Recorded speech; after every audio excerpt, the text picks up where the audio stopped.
Mas, di situ ada keterangannya falama tawafaitani, ya. Jadi apabila atau ketika kau mewafatkanku, di terjemahan artinya kau mengangkatku ke langit katanya ya. Ya, taruhlah diwafatkan ya. Jadi ini bukan menyatakan bahwa Nabi Isa sudah wafat, Mas. Justru Nabi Isa mengatakan apabila apabila di sini berarti membuktikan beliau belum wafat ya, belum belum kan apabila itu bukan menyatakan sudah terjadi, tetapi kapan-kapan atau bila suatu saat terjadi.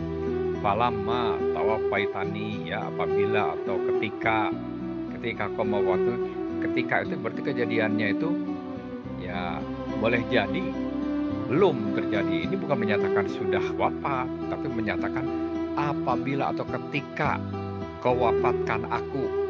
Jadi ini menyatakan peristiwa yang mungkin sudah terjadi atau belum terjadinya nggak jelas ya. Jadi bukan menyatakan Nabi Isa sudah wafat di sini. Ini menyatakan saja bila kau wafatkan aku ya. Nah kayak gitu kata Nabi Isa ini. Tawafaitani itu dia meninggal, dia mati. Jadi sebetulnya wafat mati dia sama aja. Wafat mati meninggal ya sama aja artinya. Nggak usah muter-muter lah para muslim itu. Kenapa sih kalian untuk jujur mengatakan terjemahan kitab Anda aja kok susah? Ya kitab aslinya tidak dirubah, tetapi terjemahannya kamu puter-puter lidahmu, nggak karuan. Ya itulah manusia. Lah kan ayat itu menegaskan bahwa aku tidak pernah mengatakan kepada mereka kecuali apa yang engkau perintahkan kepadaku, yaitu sembahlah Allah Tuhanku dan Tuhanmu. Dan aku menjadi saksi terhadap mereka selama aku berada di tengah-tengah mereka. Kan begitu. Setelah engkau matikan aku, jadi setelah engkau Yesus mati, jadi Yesus sudah mengatakan setelah engkau matikan aku, ya sudah, engkaulah yang mengawasi mereka dan engkau yang menyaksikan atas segala sesuatu. Jadi itu ayat itu dikatakan Yesus kepada Tuhan setelah Yesus mati. Jadi sekarang Yesus itu sudah mati karena ayat ini sudah turun gitu kan. Jadi surat Al-Maidah ayat 117 itu sudah turun. Tuhan berkata kepada Yesus ketika dikatakan di alam langit sana lah sekarang. Ya Yesus, apakah engkau mengajarkan kepada umatmu supaya menjadikan engkau sebagai Tuhan? Tidak, aku tidak pernah mengatakan itu kepada mereka. Aku hanya mengatakan kepada mereka sembahlah Allah Tuhanmu dan Tuhanmu. Tetapi setelah aku mati, ya itu Yesus sudah mengatakan bahwa setelah aku mati, jadi aku Yesus sudah mati, sekarang sudah mati, terus terangkat ke langit, kan begitu. Lah kan ayat itu menegaskan bahwa aku tidak pernah mengatakan kepada mereka kecuali apa yang engkau perintahkan kepadaku, yaitu sembahlah Allah Tuhanku dan Tuhanmu. Dan aku menjadi saksi terhadap mereka selama aku berada di tengah-tengah mereka. Kan begitu. Setelah engkau matikan aku, jadi setelah engkau Yesus mati, jadi Yesus sudah mengatakan setelah engkau matikan aku, ya sudah, engkaulah yang mengawasi mereka dan engkau yang menyaksikan atas segala sesuatu. Jadi itu ayat itu dikatakan Yesus kepada Tuhan setelah Yesus mati. Jadi sekarang Yesus itu sudah mati karena ayat ini sudah turun gitu kan. Jadi surat Al-Maidah ayat 117 itu sudah turun. Tuhan berkata kepada Yesus ketika dikatakan di alam langit sana lah sekarang. Ya Yesus, apakah engkau mengajarkan kepada umatmu supaya menjadikan engkau sebagai Tuhan? Tidak, aku tidak pernah mengatakan itu kepada mereka. Aku hanya mengatakan kepada mereka sembahlah Allah Tuhanku dan Tuhanmu.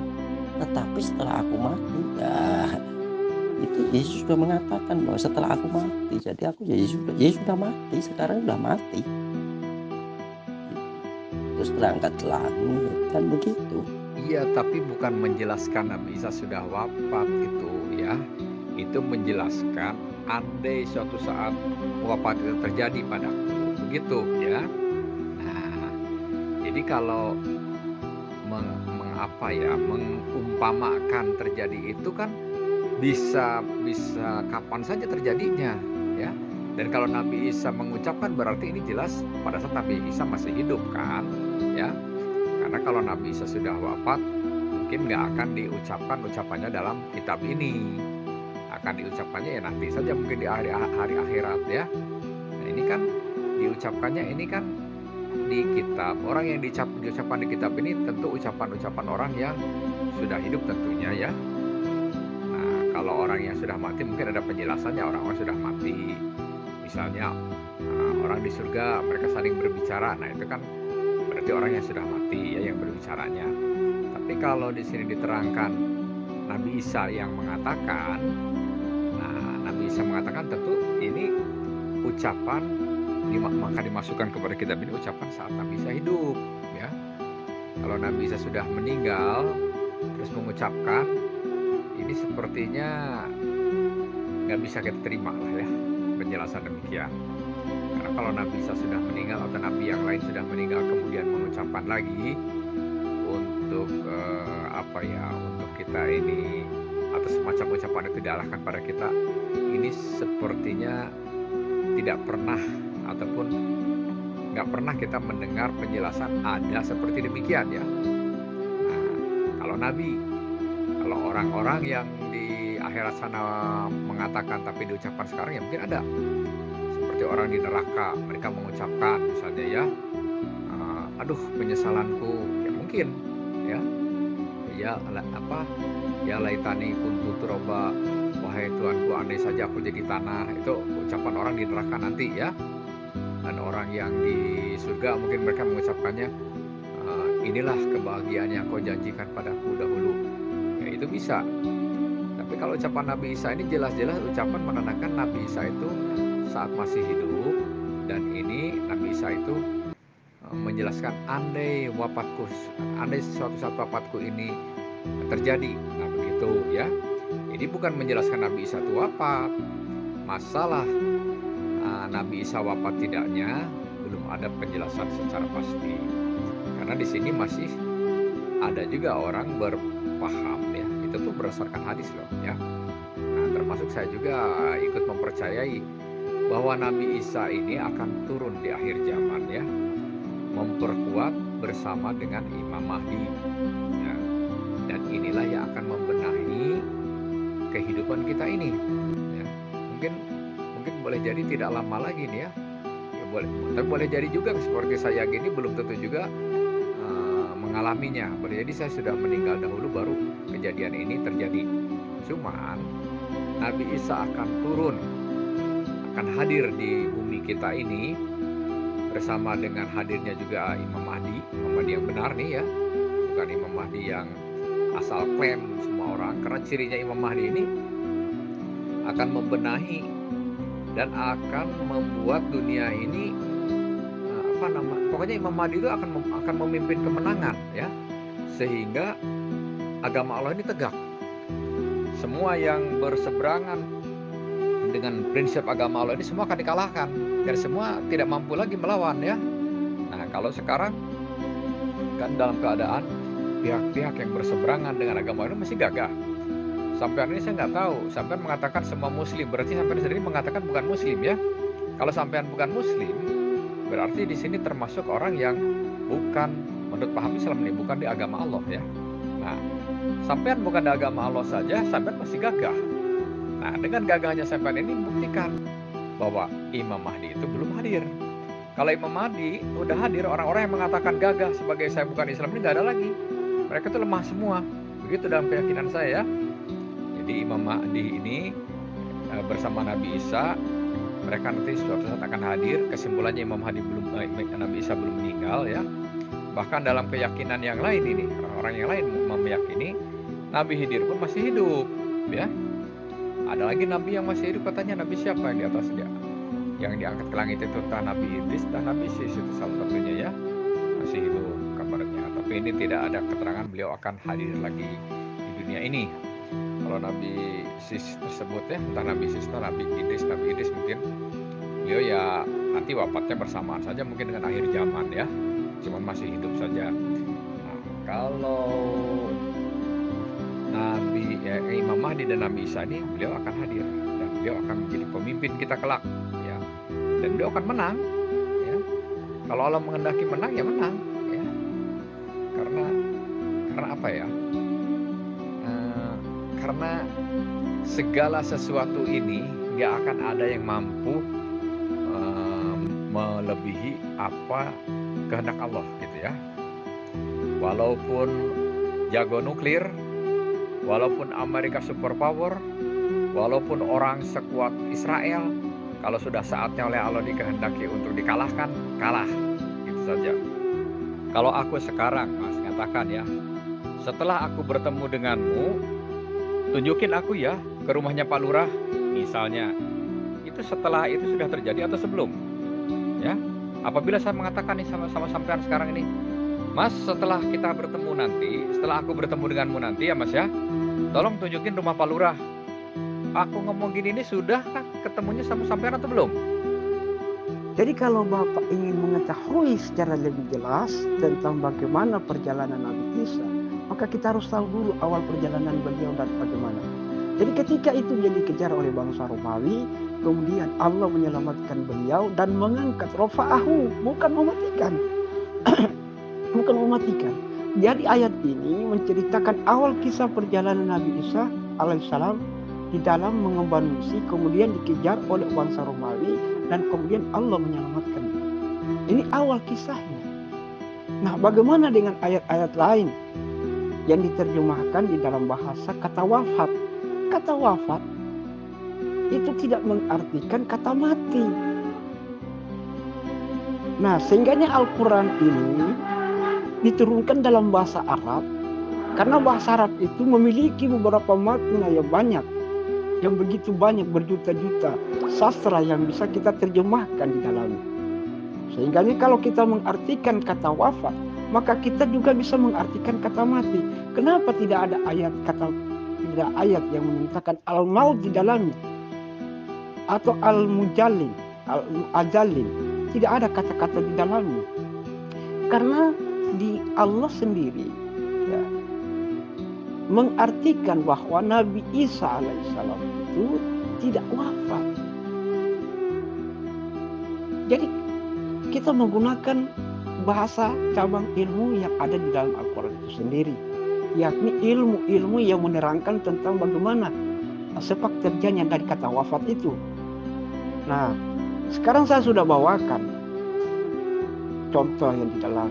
Bedakan antara kata wafat, ajal dengan maut, Pak. Ajal, ya, ajal itu dalam bahasa Arab, ajal itu sesuatu yang sudah dibatasi ketetapannya. Ya, artinya sudah di ujungnya, sudah dibatasi ketetapannya. Sedangkan al-maut tidak dijelaskan atau tidak dimaktubkan di dalam ayat-ayat yang berhubungan dengan yang Bapak sampaikan tadi. Tidak ada sama sekali. Karena al-maut itu sesuatu yang tidak bisa ditunda. Sedangkan kata wafat, jika kalau kita mengambil referensi daripada bahasa-bahasa ilmu Arab, bahasa Arab ya, maka kita akan bisa mengartikan bahwa kata wafat itu adalah sesuatu yang ditunda.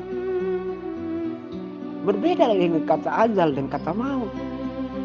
Nah, sehingganya orang-orang yang mengartikan kata al-wafat itu adalah mati. Padahal Allah kan sudah gambarkan di dalam surat lainnya bahwa Allah mengangkat, mewafatkan orang yang ketika tidurnya daripada ubun-ubunnya kemudian mengembalikannya kembali. Itu kata wafat. Artinya sesuatu yang tidak bisa ditunda. Jadi kalau Bapak ingin mengetahui secara lebih jelas tentang bagaimana perjalanan Nabi Isa, maka kita harus tahu dulu awal perjalanan beliau dan bagaimana. Jadi ketika itu dia dikejar oleh bangsa Romawi, kemudian Allah menyelamatkan beliau dan mengangkat rofa'ahu, bukan mematikan. Bukan mematikan. Jadi ayat ini menceritakan awal kisah perjalanan Nabi Isa alaihissalam di dalam mengemban misi, kemudian dikejar oleh bangsa Romawi dan kemudian Allah menyelamatkan. Ini awal kisahnya. Nah, bagaimana dengan ayat-ayat lain yang diterjemahkan di dalam bahasa kata wafat? Kata wafat itu tidak mengartikan kata mati. Nah, sehingganya Al-Quran ini diturunkan dalam bahasa Arab, karena bahasa Arab itu memiliki beberapa makna yang banyak, yang begitu banyak, berjuta-juta sastra yang bisa kita terjemahkan di dalamnya. Sehingganya kalau kita mengartikan kata wafat, maka kita juga bisa mengartikan kata mati. Kenapa tidak ada ayat yang menyatakan al-maut di dalamnya atau al-mujallim, al-ajallim? Tidak ada kata-kata di dalamnya. Karena di Allah sendiri ya, mengartikan bahwa Nabi Isa alaihissalam itu tidak wafat. Jadi kita menggunakan bahasa cabang ilmu yang ada di dalam Al-Quran itu sendiri, yakni ilmu-ilmu yang menerangkan tentang bagaimana sepak terjangnya dari kata wafat itu. Nah, sekarang saya sudah bawakan contoh yang di dalamnya. Bedakan antara kata wafat, ajal dengan maut, Pak. Ajal, ya, ajal itu dalam bahasa Arab, ajal itu sesuatu yang sudah dibatasi ketetapannya. Ya, artinya sudah di ujungnya, sudah dibatasi ketetapannya. Sedangkan al-maut tidak dijelaskan atau tidak dimaktubkan di dalam ayat-ayat yang berhubungan dengan yang Bapak sampaikan tadi. Tidak ada sama sekali. Karena al-maut itu sesuatu yang tidak bisa ditunda. Sedangkan kata wafat, jika kalau kita mengambil referensi daripada bahasa-bahasa ilmu Arab, bahasa Arab ya, maka kita akan bisa mengartikan bahwa kata wafat itu adalah sesuatu yang ditunda. Berbeda dengan kata ajal dan kata maut. Nah, sehingganya orang-orang yang mengartikan kata al-wafat itu adalah mati.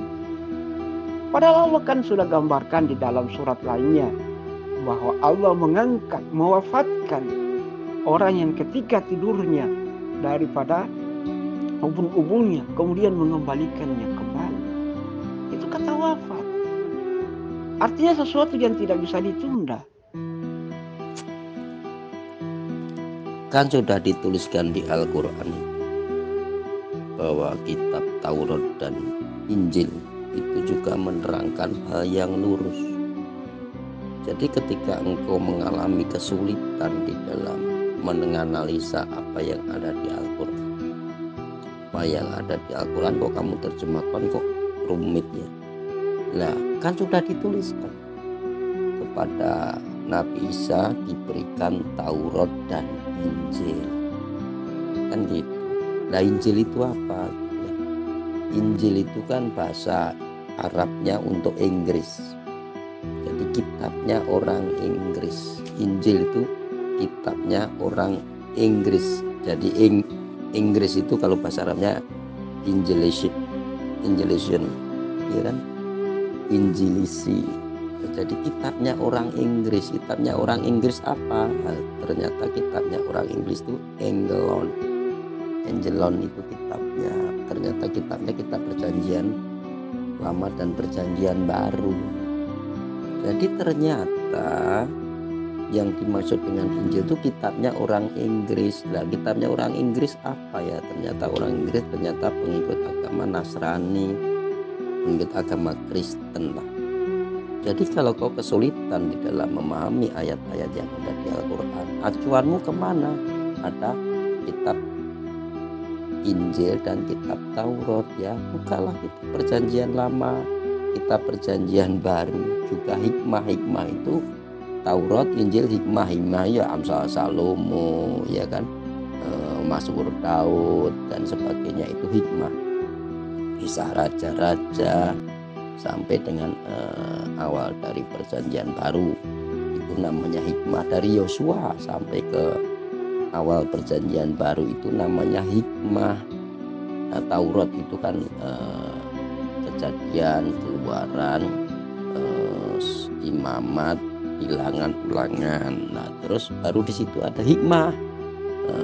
Baik itu Yosua, Pinun, ini sampai kepada awal perjanjian baru itu hikmah. Terus perjanjian baru sendiri itu sampai selesai namanya Injil. Kamu harus paham seperti itulah. Jadi kalau kau kesulitan di dalam menganalisa ayat-ayat Al-Quran, tengoklah di kitabnya orang Inggris. Injil itu kitabnya orang Inggris. Yang perlu Anda ketahui ini definisi mati dulu. Bahas definisi mati. Mati kalau di zaman sekarang itu badan kita kembali ke bumi, sudah tidak berfungsi sebagaimana mestinya dan harus dikembalikan ke bumi. Nah, itulah mati. Sedangkan Nabi Isa atau Yesus ini, pernahkah dia mengembalikan tubuh manusianya ke bumi? Atau memang tidak punya tubuh dari tanah? Kalau memang tidak pernah punya tubuh dari tanah, ya tidak pernah mati. Kalau dia punya tubuh dari tanah, ya mestinya mati ada kuburannya. Jadi pengembalian tubuh ke tanah ini, itu namanya mati. Nabi Muhammad aja tidak pernah mengklaim kitabnya orang Kristen itu kitab palsu, enggak pernah. Nabi Muhammad juga enggak pernah kitab Taurat itu yang ada di masa itu kitab palsu, enggak ada. Nabi Muhammad enggak pernah mengklaim begitu. Jadi itu siapa yang membuat berita bahwa kitab Injil, Taurat itu sudah dipalsukan, itu sebetulnya siapa? Itu kan cuman para ustadz-ustadz yang ngajar-ngajar di lembaga-lembaga pendidikan Islam itu, membuat analisa sendiri, terus dibuatlah kurikulum, terus disebarkan ke para santri-santrinya, akhirnya sampai menjadi sebuah dogma, tak tertulis di kitab suci, tak tertulis di hadis, tetapi pendapat para ustadz. Nah, itu kan pendapat para perantau Arab sebetulnya. Nah, saya sendiri ya nggak mau lah ikut-ikutan pendapat para perantau Arab yang mengklaim bahwa Injil dan Taurat sudah dipalsukan. Saya nggak mau. Saya adalah orang yang menilai Taurat ya asli, Injil ya asli, Al-Quran ya masih bagus, masih lengkap. Cuman terjemahannya aja yang dipilak-pilokkan seenak jidatnya. Betul-betul seenak jidatnya, pemanfaatannya juga begitu, hanya dicomot ayat-ayat yang sesuai dengan kepentingan mereka. Sedangkan ayat-ayat yang memperlemah pendapat mereka itu tidak disampaikan ketika membahas masalah itu. Yang disampaikan cuma ayat-ayat yang memperkuat pendapat mereka. Nah, itulah yang namanya bukan agama tapi politik. Jadi begini Pak Udo, kalau kita tidak menggunakan jalur 17 cabang macam ilmu, maka yang kemudian akan lahir adalah asumsi.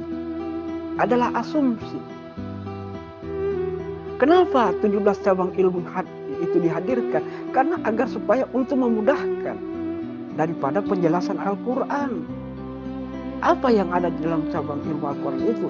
Antara lainnya nahwu, sarofnya, balaghahnya, ilmu hadisnya, kemudian asbabun nuzulnya, nasik dan mansuknya, ya, li'annya.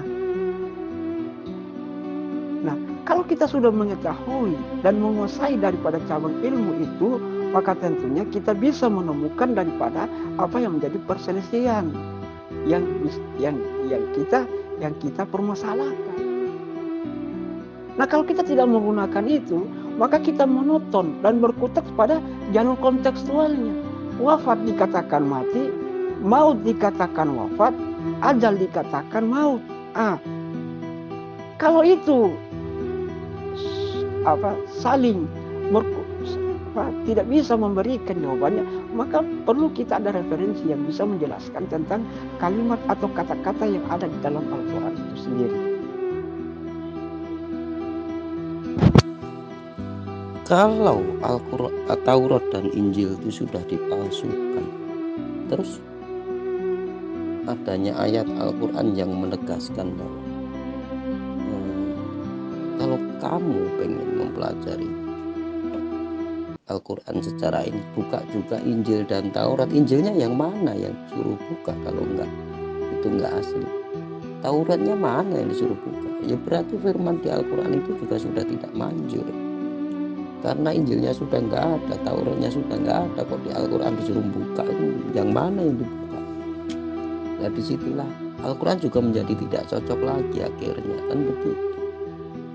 Jadi kalian itu pada nggak paham. Ya Taurat yang mengajarkan agama Yahudi, San Samaria. Sekarang ada ajaran Yahudi, ada ajaran Samaria. Akhirnya menjadi agama itu, Tuhannya nama Yehuwa. Ya Injil apa? Injil kita perjanjian baru, mengajarkan untuk menyembah kepada Bapa, Putra, dan Roh Kudus, dan menurut Yesus sebagai Tuhan, kan begitu. Al-Quran apa? Al-Quran adalah mengajarkan kepada pengikutnya untuk beribadah kepada Allah, kan begitu. Udah itu, jadi ada 3 agama, yang 4 agama itu kan. Ada Yahudi, ada Samaria, ada Kristen, ada Muslim. Ya sudah, keempat-empatnya itu eksis di muka bumi gitu. Ya biarin aja, memang itu Tuhan izinkan, kenapa kalian sewot kan gitu kan. Lah 12 cabang ilmu itu kan ditulis setelah Nabi Muhammad meninggal. Jadi yang namanya ilmu balagho, ilmu ini itu ya, 18 cabang bukan 17 cabang. Itu kan ilmu-ilmu yang ditulis oleh penulis-penulis Arab setelah Nabi Muhammad wafat. Itu nulisnya kapan juga mungkin sudah di era-era Abbasiyah, ketika mau keruntuhan Umayyah, mungkin begitu. Jadi Anda harus paham, ini ilmu itu dibuat tahun berapa. Ngada-ngada aja kan itu. Jadi intinya adalah ilmu itu belum dituliskan di era Nabi Muhammad. Jadi ilmu itu hanya dituliskan oleh orang-orang Arab yang hidup sesudah mungkin 100 tahun lebih dari kematian Nabi Muhammad. Jadi ya ilmu itu cuma karangan-karangan manusia saja. Supaya apa? Supaya ada orang belajar kepada dia, supaya dapat duit, ya kan? Kalau ada orang belajar ke situ kan dia dapat angpau kan gitu. Ya paling nggak ngirim-ngirimi beras, ngirim-ngirimi apa, kalau yang nggak punya duit kan begitu, ya kan? Jadi itu cuma karya penulis-penulis Arab yang lahir setelah Nabi Muhammad wafat, mungkin 100 tahun lebih setelah Nabi Muhammad wafat. Lah 12 cabang ilmu itu kan ditulis setelah Nabi Muhammad meninggal. Jadi yang namanya ilmu balagho, ilmu ini itu ya, 18 cabang bukan 17 cabang. Itu kan ilmu-ilmu yang ditulis oleh penulis-penulis Arab setelah Nabi Muhammad wafat. Itu nulisnya kapan juga mungkin sudah di era-era Abbasiyah, ketika mau keruntuhan Umayyah, mungkin begitu. Jadi Anda harus paham, ini ilmu itu dibuat tahun berapa. Ngada-ngada aja kan gitu. Jadi intinya adalah ilmu itu belum dituliskan di era Nabi Muhammad. Jadi ilmu itu hanya dituliskan oleh orang-orang Arab yang hidup sesudah mungkin 100 tahun lebih dari kematian Nabi Muhammad. Jadi ya ilmu itu cuma karangan-karangan manusia saja.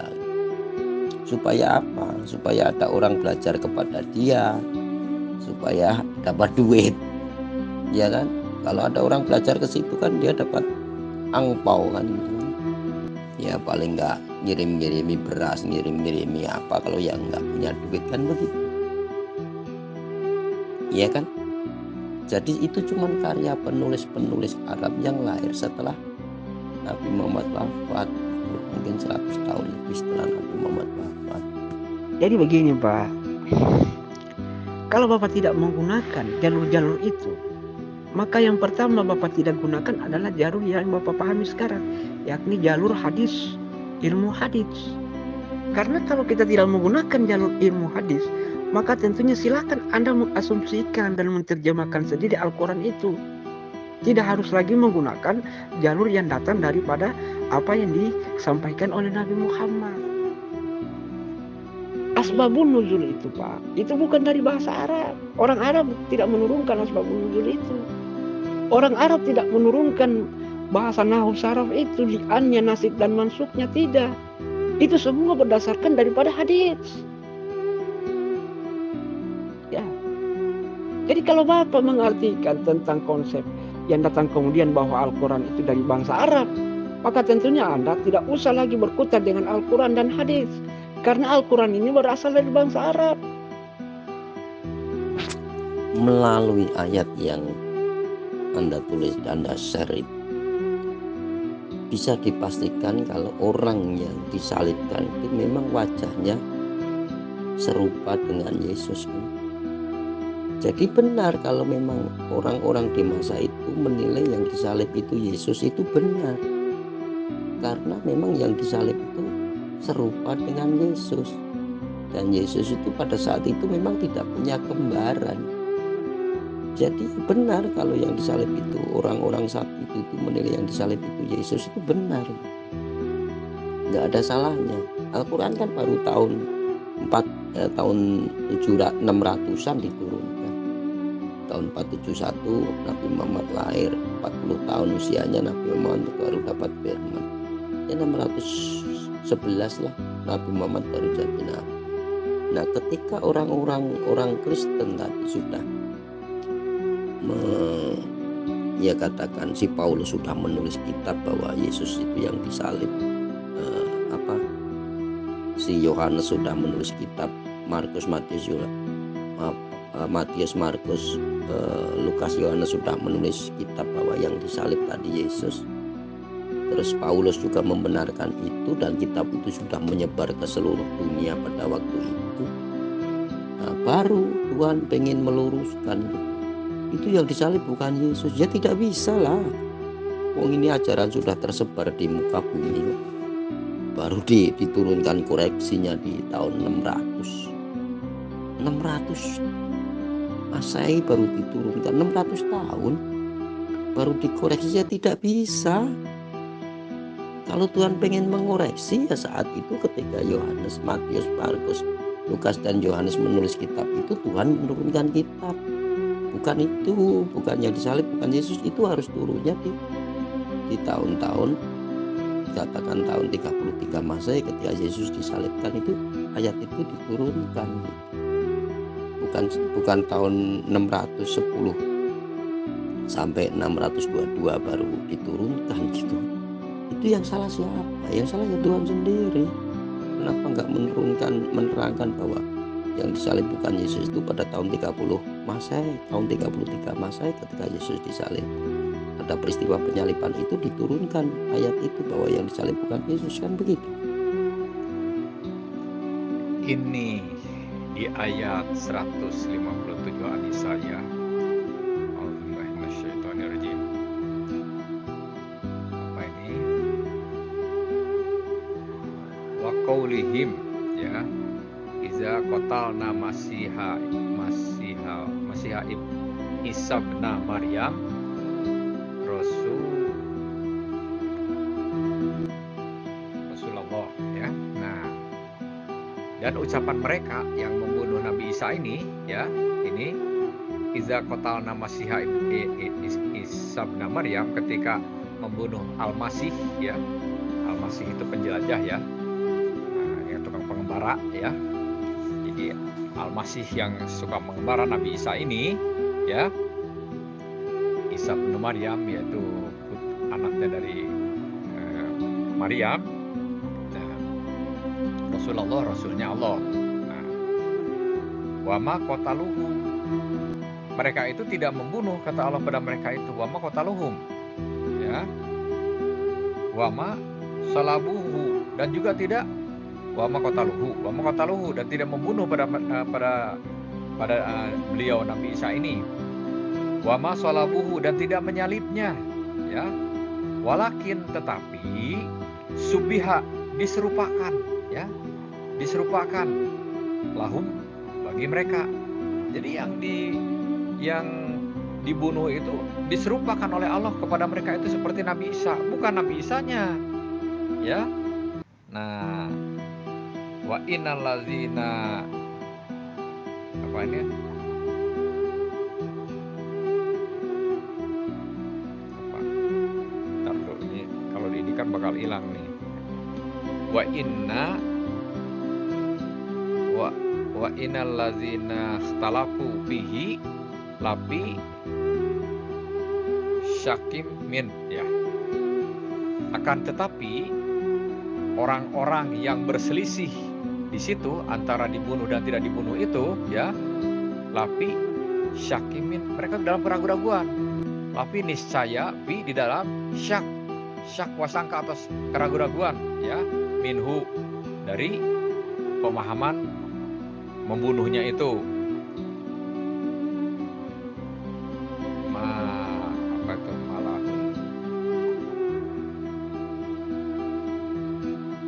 Apa itu makotalahum ini apa nih ya? Tidaklah membunuh mereka karena bisa malahum, tidak ada bagi mereka bihi dengan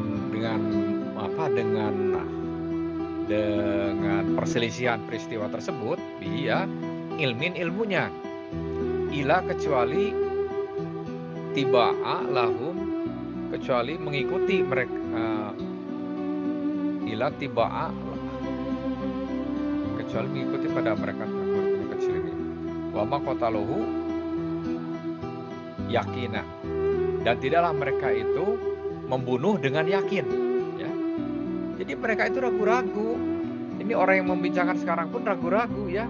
Yang benarnya kata Allah itu tidak dibunuh Nabi Isa itu. Itu yang dibunuh itu yang diserupakan atau yang dimiripkan kepada Nabi Isa. Nabi Isanya diselamatkan oleh Allah, itu dikatakan ropaan, diangkat ke langit itu ya, entah diangkat ke langit, entah di bumi. Pokoknya istilah diangkat ke langit itu diangkat derajatnya, diselamatkan. Mungkin saja Nabi Isanya tidak ke langit, ada di sekitar kita sekarang ini. Karena kalau Allah menggaibkan atau membuat kita tidak melihat, contohnya siapa? Contohnya siapa itu? Nabi Ujair, dalam apa itu kalau nggak salah, itu dalam surat apa itu ya? Surat Al-Baqarah ada itu, yang dikatakan orang yang dimatikan 100 tahun itu baru hidup lagi Nabi Ujair ini. Terus dalam surat Kahfi juga itu pemuda Kahfi itu hidup 309 tahun. Mereka tidak diangkat ke langit di dunia ini, tapi kita tidak tahu kalau mereka itu masih hidup. Jadi kalau orang dikehendaki Allah masih hidup sampai sekarang ya, orang-orang yang digaibkan, boleh jadi Nabi Isa ini pun diantaranya. Mungkin saja mereka itu ada, mungkin aja berkeliaran bersama kita ini, cuma kita tidak akan tahu dan tidak akan mengenali. Demikian ya. Jadi masalah mereka itu diangkat itu bisa diangkat ke langit, benar-benar diangkat ke langit, bisa juga diangkat derajatnya. Yang artinya mereka tetap selamat sampai sekarang. Kita saja yang tidak tahu. Yang jelas mereka masih hidup. Tuhan itu bukan kita dikte ya. Tuhan itu berkehendak sekehendaknya ya.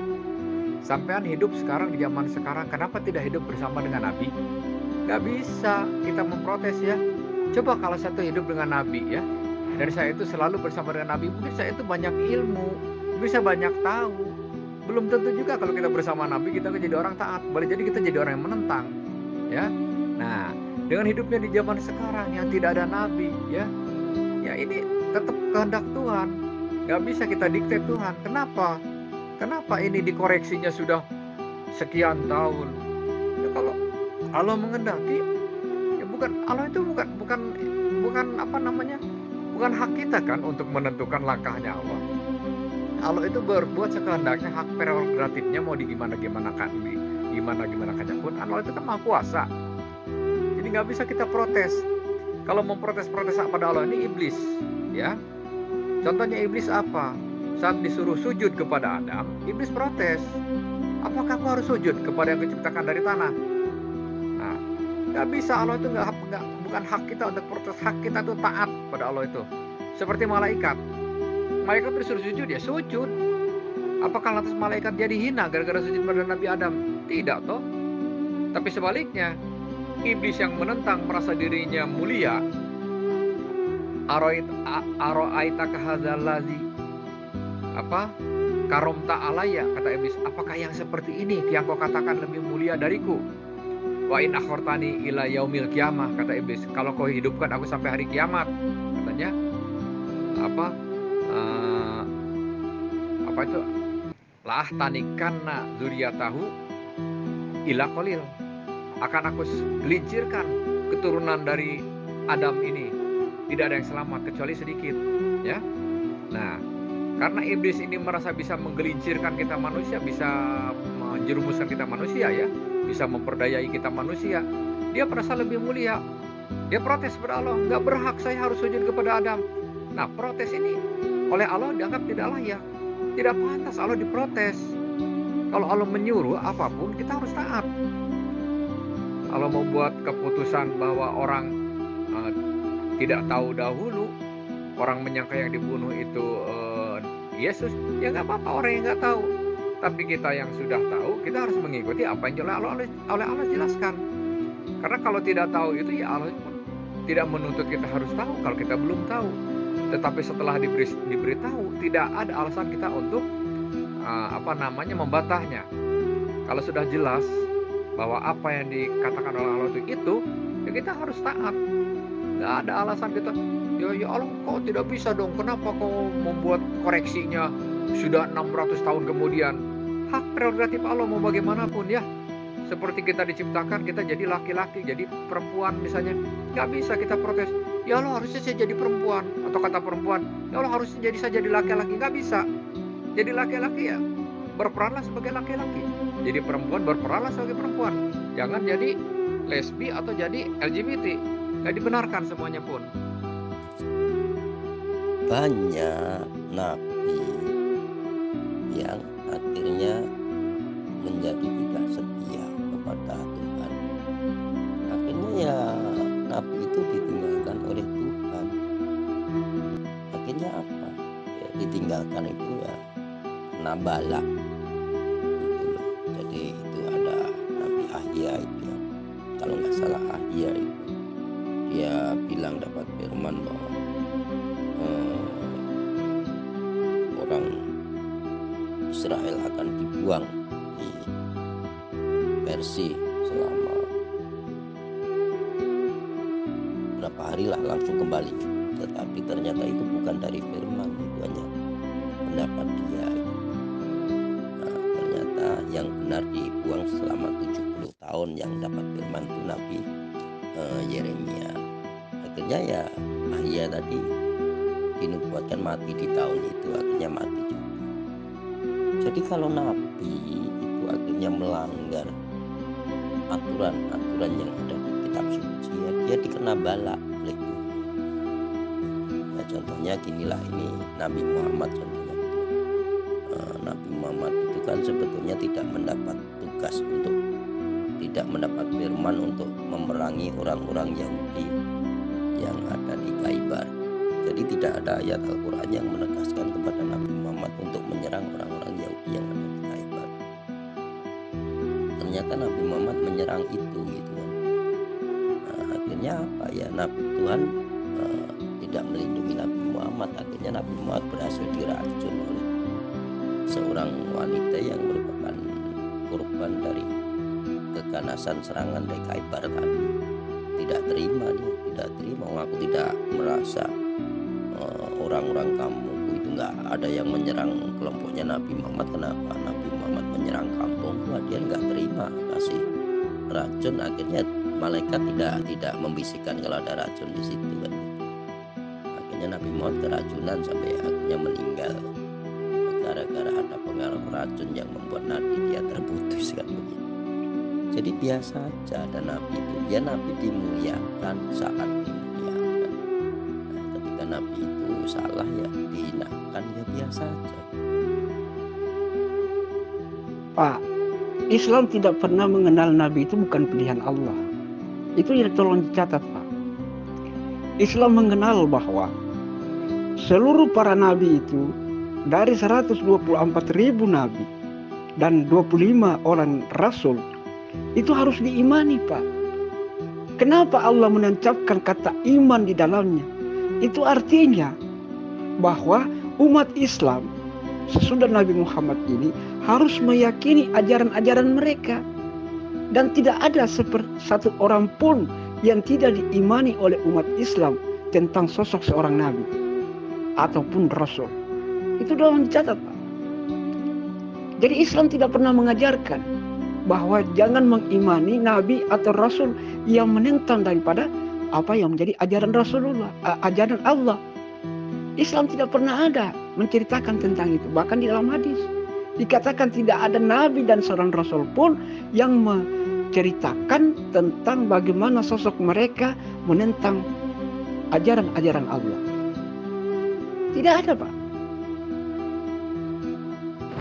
Kan di dalam kitabnya orang Kristen itu juga sudah ditegaskan, nanti kalau ada nabi-nabi yang mengajarkan selain yang ini jangan kau terima. Jadi orang Kristen pun di kitabnya juga sudah membentengi bahwa nanti kalau ada nabi-nabi yang menerangkan hal-hal yang berbeda dengan ini, nggak usah kau terima. Jadi ya di Kristen sendiri sudah ada benteng supaya tidak menerima nabi yang isinya bertentangan dengan isi ajarannya, bertentangan dengan kitabnya orang Kristen. Jadi ya memang masing-masing agama itu sudah Tuhan bentengi. Oh ini bentengnya begini, ajaran Nabi Musa, oh bentengnya begini, ajaran Al-Quran bentengnya sendiri. Masing-masing sudah ada pembatasnya sendiri-sendiri.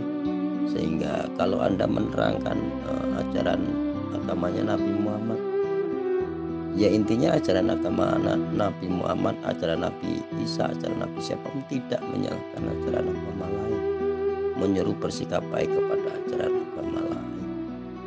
Jadi kalau katakan orang Muslim itu menurut kitab sucinya yang disalib bukan Yesus, ya monggo aja kan. Itu kan suatu paham yang disebarkan di Muslim. Tapi pada intinya Yesus nggak punya kembaran. Jadi Yesus itu nggak punya kembaran. Jadi kalau yang orang-orang yang ada saat itu menilai yang disalib Yesus itu tidak salah. Ya nggak salah. Memang Yesus itu nggak punya kembaran. Yang disalib juga wajahnya mirip Yesus. Jadi ya nggak salah juga kalau mereka menilai yang disalib Yesus gitu kan. Honggo ini kalau ngomong ini betul intonasinya kalem, tetapi pointesnya itu kosong melompong, tanpa ilmu sama sekali. Kamu baca Sirah Nabawiyah, Honggo. Jadi penyerangan benteng Khaybar itu karena dimulai oleh Yahudi Khaybar berkhianat terhadap Mitsaqul Madinah, perjanjian dalam traktat Madinah itu yang dilanggar. Jadi kaum Khaybar itu berkhianat, ingin menghancurkan kekuatan negara Islam Madinah dengan bersekutu dengan musuh-musuh Islam. Sehingga terhadap pengkhianat, pemberontak ya berlaku hukum yang serupa. Ya dibunuh gitu kan. Nah itu Honggo ini buta sejarah, ngomongnya saja berulang-ulang. Terhadap diracunnya baginda Nabi itu menunjukkan bahwa baginda Nabi itu adalah Nabi asli, Rasul asli. Karena di samping tidak wafat seketika itu seperti dialami oleh sahabat baru yang wafat syahid seketika itu juga, justru menunjukkan niat si peracun itu adalah benar bahwa baginda Nabi ini seorang nabi asli, nabi dan rasul asli. Honggo ini kalau debat dengan saya harus pakai referensi Honggo. Jangan nyerocos saja kamu ini. Biasa kamu ini.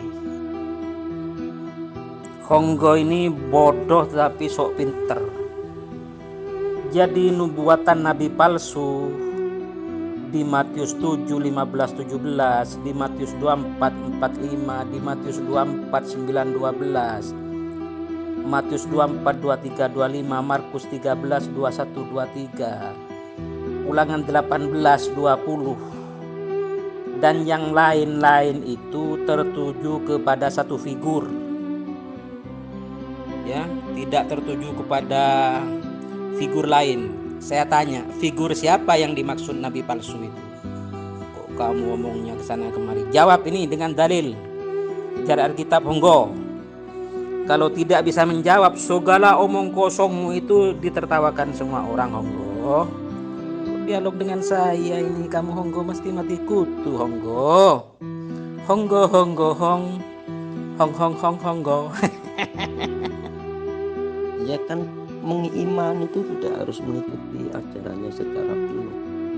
Jadi kamu mengimani Taurat yang ada sekarang. Kamu percaya bahwa Musa mengajarkan kepada umatnya untuk beribadah kepada Yehuwa. Yesus mengajarkan kepada umatnya untuk beribadah kepada Bapa, Putra, dan Roh Kudus.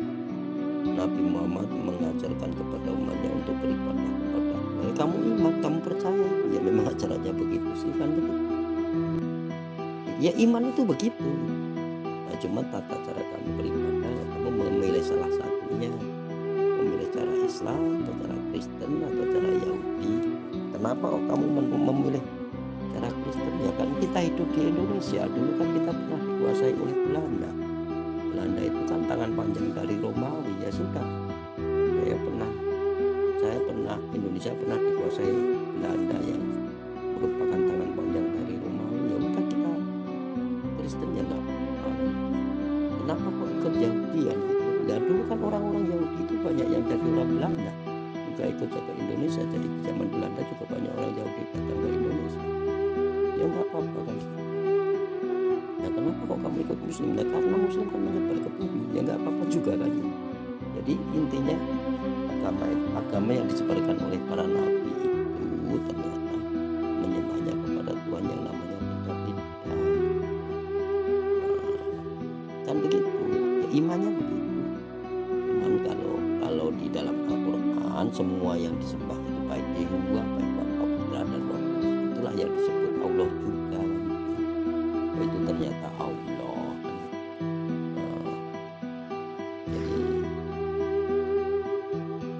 Jadi la ilaha illallah, tidak ada Tuhan selain Yehuwa kan. Jadi la ilaha illallah, tidak ada Tuhan selain Yehuwa. Ajaran Nabi itu dari mulai Nabi Adam sampai Nabi akhir Nabi Muhammad itu tidak ada yang bertentangan, semuanya sejalan ya.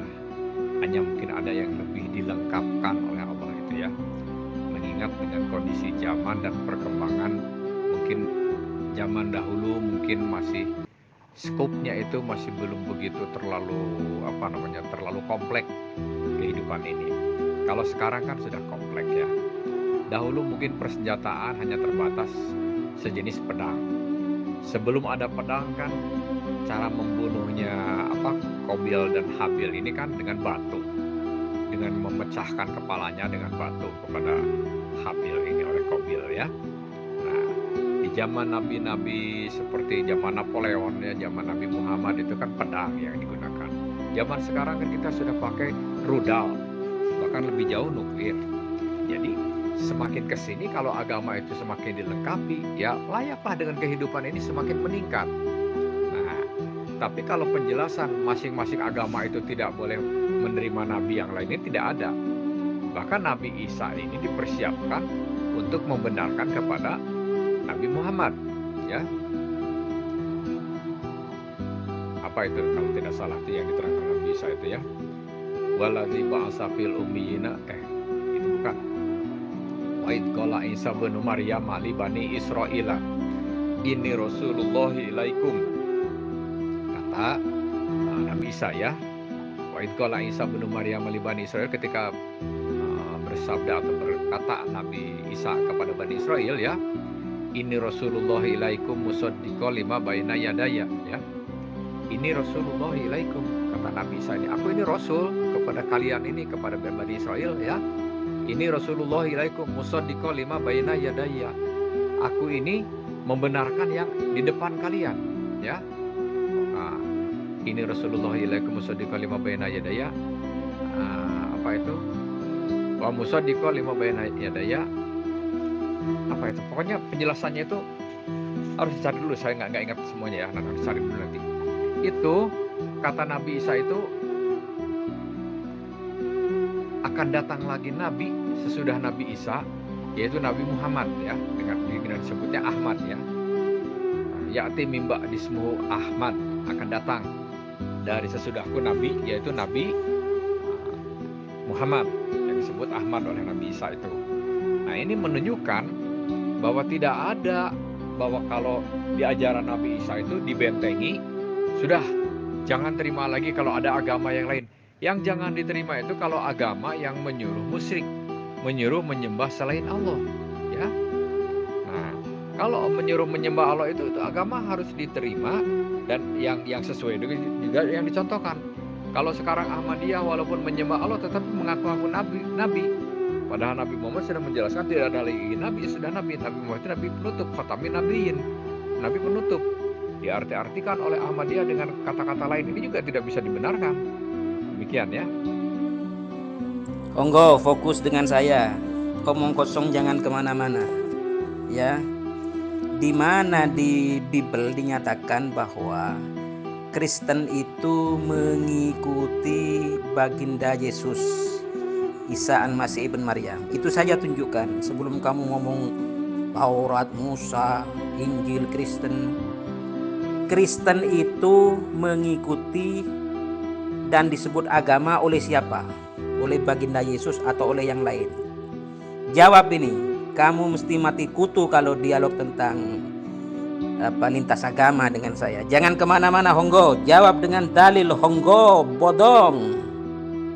Loh, yang namanya ajaran nabi itu kan nabinya bukan satu. Jadi Yesus itu punya murid setia 12 orang, kan begitu. Terus setelah Yesus itu bangkit dari kematian, dia menunjuk Paulus sebagai orang kepercayaannya. Jadi sebelum Yesus itu terangkat ke langit, itu Yesus sudah menunjuk Paulus sebagai orang yang akan menyebarkan ajarannya, gitu kan. Jadi yang menyebarkan ajaran Kristen siapa? Yo 12 sahabatnya Yesus, terus Rasul Paulus, ya murid-muridnya Rasul Paulus, murid-muridnya Rasul Yohanes, murid-muridnya Rasul-Rasul 12 Rasul itu juga mungkin orang-orang yang saat itu ikut mendengarkan khotbah Yesus itu kan, itu yang ikut pertama-tama kan itu kan begitu. Jadi sebelum Yesus diangkat ke langit, dia sudah mengangkat Rasul Paulus menjadi rasulnya, sudah mengangkat Paulus menjadi rasulnya, kan begitu. Itu menurut pemahaman masing-masing, Pak. Jadi kalau pemahaman masing-masing bahwa keyakinan itu relatif, silakan. Kami dari Islam la ikraha fiddin, tidak ada paksaan di dalam agama. Bahkan dikatakan lakum dinukum waliyadin. Namun pada intinya bahwa sebelum Islam datang, ada agama-agama yang dimana notabene masih memiliki hubungan langsung dengan agama-agama yang sebelumnya, yakni apa? Yakni Yahudi dan Nasrani. Nah, Al-Quran menjelaskan tentang kedudukan Ibrahim alaihissalam sebagai bapak nenek moyangnya daripada Nabi dan Rasul. Ibrahim alaihissalam itu kisahnya ada di dalam Al-Quran. Nah, ketika Ibrahim diceritakan di dalam Alkitab Perjanjian Lama dan Ibrahim yang diceritakan di dalam Al-Quran itu sendiri, apakah ada perbedaan? Tentu ada perbedaannya, Pak. Karena Ibrahim itu tidak menikahi Sarah dan tidak mengatakan bahwa Sarah itu adalah saudaranya sendiri. Tidak. Ibrahim seorang orang yang hanif, tetapi justru dikatakan di sana Ibrahim itu seakan-akan menentang Allah. Nah, ini perbedaannya. Nah, bagaimana menghubungkannya dengan Nabi Adam? Kalau orang Israel mengatakan, orang Yahudi mengatakan bahwa Nabi Adam itu diciptakan di dunia, maka perbedaannya Islam justru mengatakan Nabi Adam itu diciptakan di satu ruang yang namanya surga sebelum dia datang ke dunia. Ini perbedaannya jelas sekali, Pak. Jadi kalau Anda mengatakan bahwa benteng mereka itu, silakan, mereka membentengi dengan keyakinan mereka. Tetapi mari kita duduk bersama-sama untuk mengkaji kebenaran ajaran-ajaran yang dibawa oleh Nabi dan Rasul sebelumnya, yang notabene sudah dilecehkan. Sehingga umat Islam wajib memberikan pencerahan-pencerahan tentang ajaran-ajaran yang dibawa oleh para nabi. Dari Nabi Adam, sejak Nabi Adam sampai ke zaman Nabi Isa alaihissalam. Kalau Nabi Isa alaihissalam tidak dikatakan mati di sana dalam Al-Quran, maka orang Kristen mengatakan dia sudah mati dan akan dibangkitkan. Kata kebangkitan ini justru Islam tentang, Pak.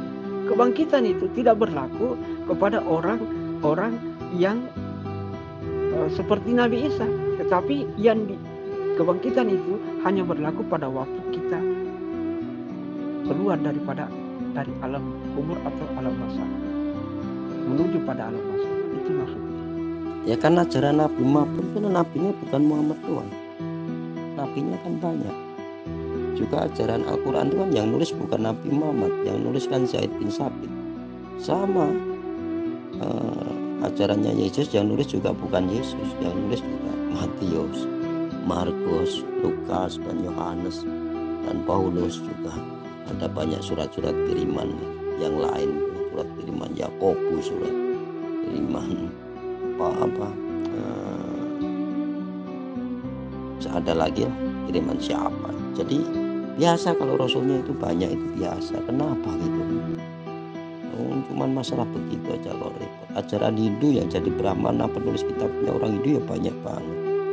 Ajaran kejawen yang jadi penulisnya kitab kejawen ya bukan satu orang, banyak juga gitu. Ajaran Taurat yang menulis kitab perjanjian lama ke kitab perjanjian baru ya nabinya banyak. Kenapa? Ia tunjukkan di PL dan PB ayat berapa yang omongan panjenengan itu bahwa baginda Yesus Isa bin Maryam alaihi salatu wassalam menunjuk Paulus. Sedangkan ya di dalam Matius 7 ayat 15 ciri-ciri nabi palsu itu menyamar sebagai murid Yesus. Ya. Dan dari Matius 24 ayat 5 menyalahgunakan nama Yesus. Dan Matius 24 ayat 5 dan Matius 24 ayat 11 mengaku sebagai Mesias untuk menyesatkan banyak orang. Dan yang jelas nabi palsu itu 1 Yohanes 2 ayat 18-19, nabi palsu itu berasal dari golongan mereka sendiri, yaitu dari bangsa mereka sendiri, yakni bangsa Yahudi, bukan bangsa lain. Di mana kalau membaca dalil itu Yohanes berapa, Markus baca begitu abang Honggo Yudo, jangan narasi kosong liar tanpa dalil, omong kosong. Kalau tanpa dalil itu abang Honggo Yudo. Nah, ini penjelasannya nih ya.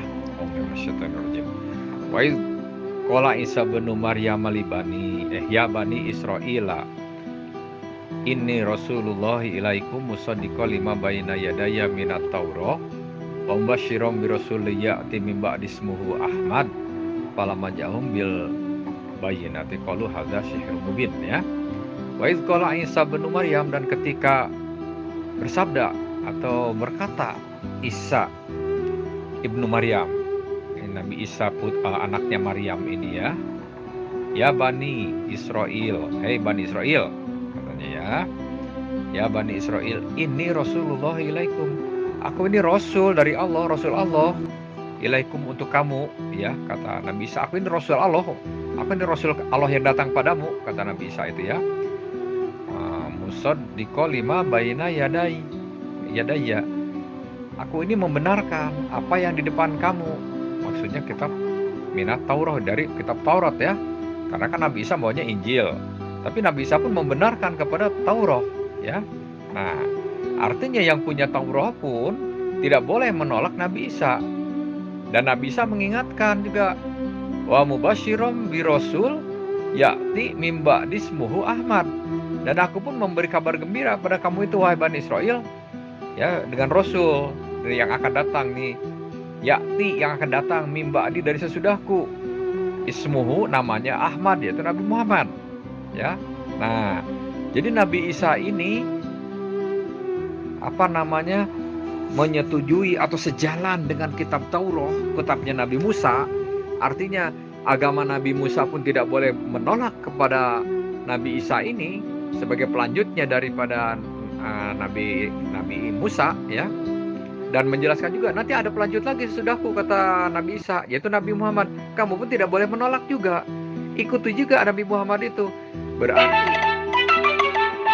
ajaran dari Nabi Musa, ajaran dari Nabi Isa, ajaran dari Nabi Muhammad ini satu jalur yang tidak ada pertentangannya, sama semuanya. Nah, kenapa berselisihan paham? Itulah kita manusia yang berselisih. Seperti sekarang dalam Islam, kenapa bermazhab-mazhab? Ya orang yang bermazhab saja yang berselisih. Kalau yang mengikuti yang benar ya benar, ya.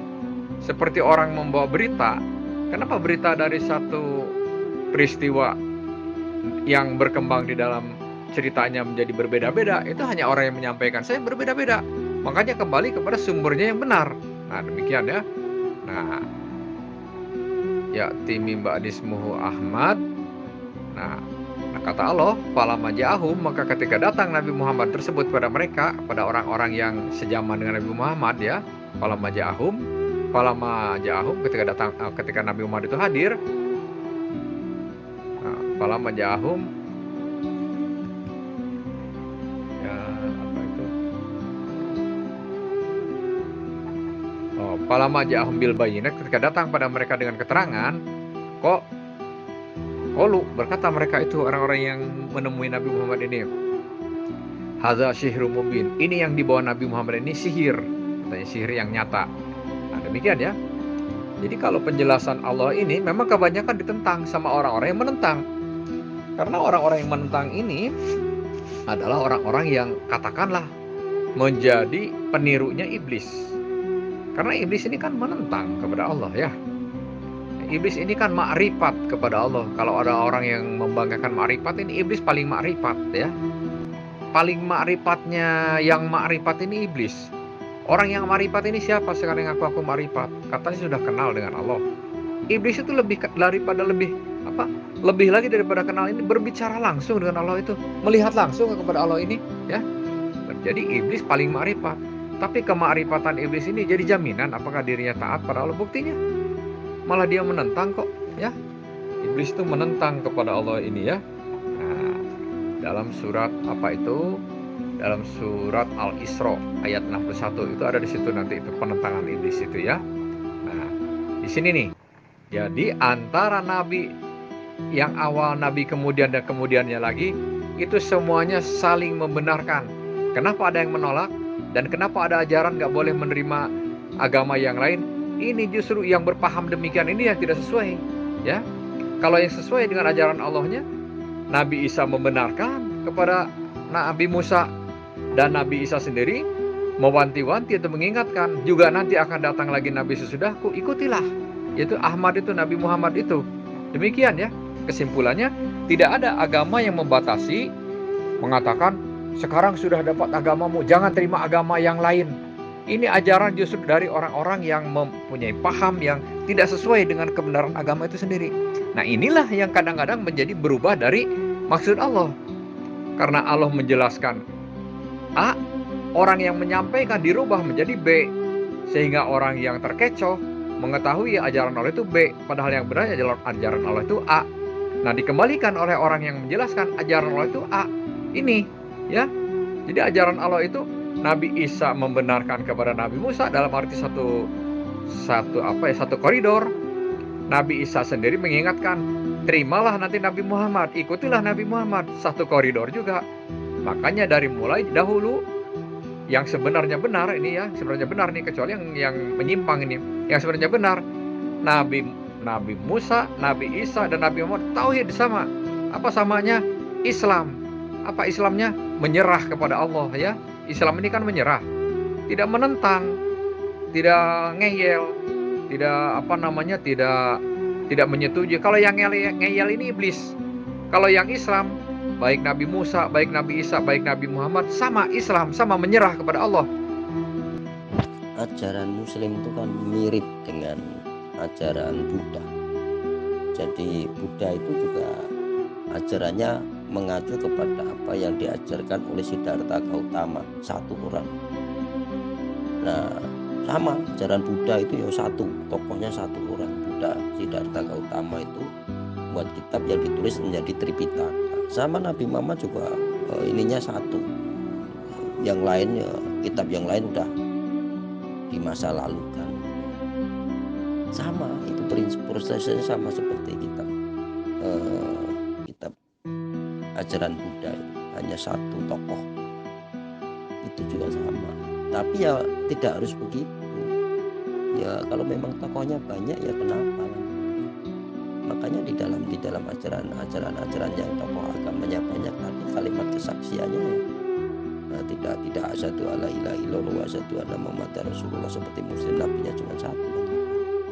Ya nggak perlu ya ikut kesaksian seperti itu ya, kesaksian mereka ada sendiri-sendiri, cara-cara papisahnya atau cara syahadatnya itu sendiri-sendiri.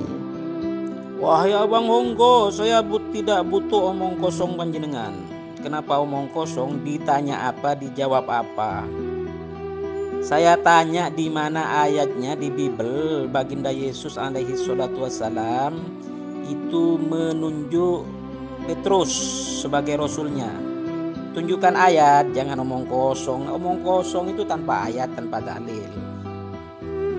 Yang pertama. Yang kedua, panjenengan tadi mengatakan bahwa Injil itu ditulis oleh siapalah gitu loh. Sekarang tunjukkan sanad. Sanad itu silsilah ya. Bahwa penulis Injil kanonik yang 4 itu adalah berasal dari sabda baginda Yosua Hamesia Yesus Isa ibn Maryam alaihi salatu wassalam. Karena apa? Fakta sejarah menunjukkan bahwa penyaliban terhadap seseorang yang diserupakan itu terjadi tahun 30. Penulisan Injil Markus terjadi 65 sampai 70 tahun. Tahun 65 sampai 70, tahun 70. Ini sudah kacek 35 tahun dari peristiwa penyaliban. Artinya nggak ketemu kan? Ya. Penulisan Injil Lukas tahun 80. Penulisan Injil Matius tahun 85 sampai 89. Ya.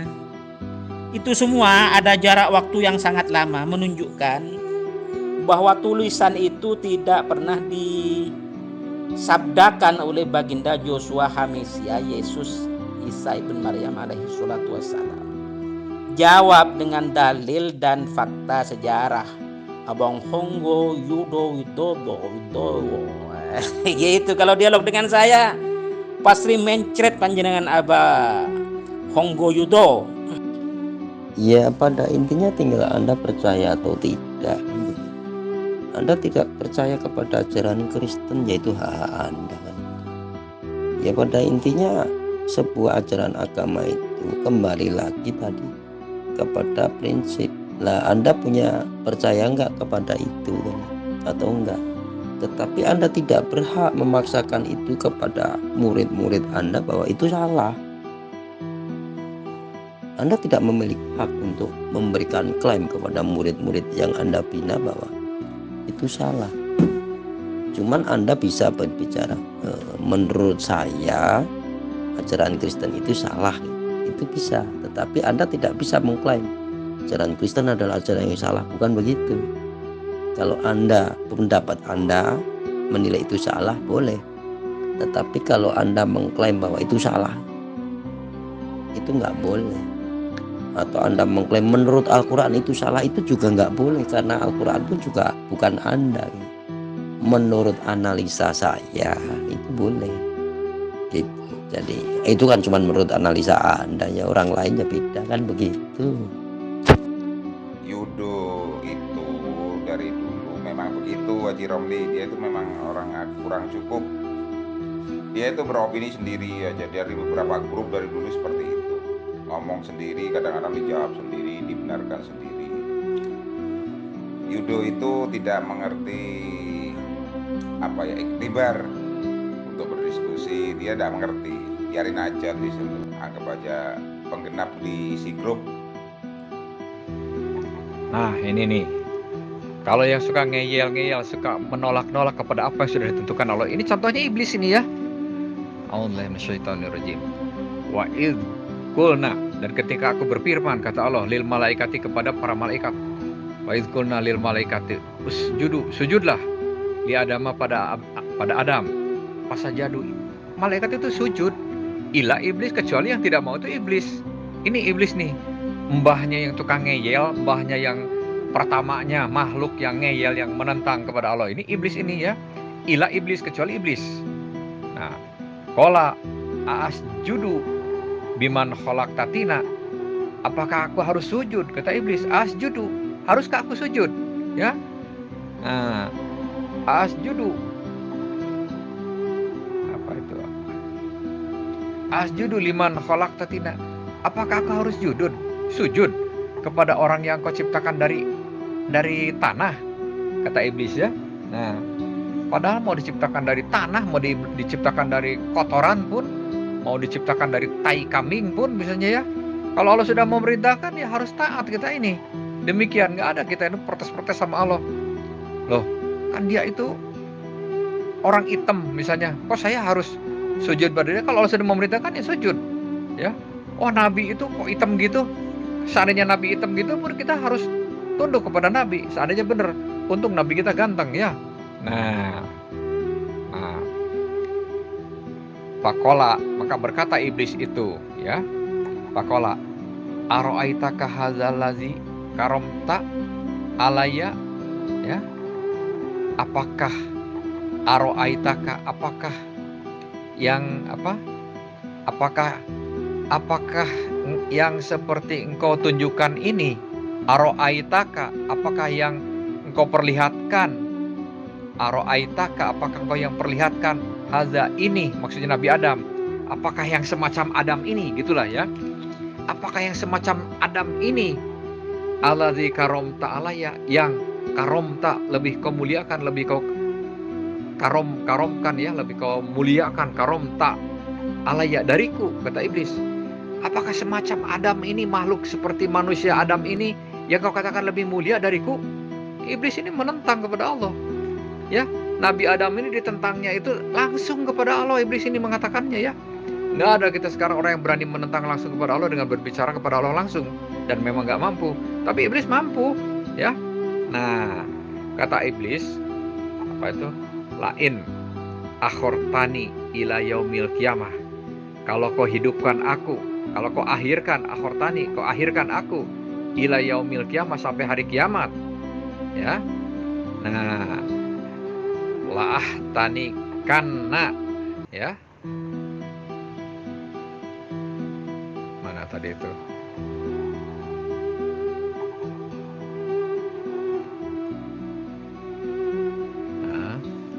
Lah tanikana, kata iblis itu, akan aku jerumuskan, akan aku gelincirkan, akan aku perdayakan zuriyatahu ini, turunannya Adam ini, ila qalil, kecuali sedikit.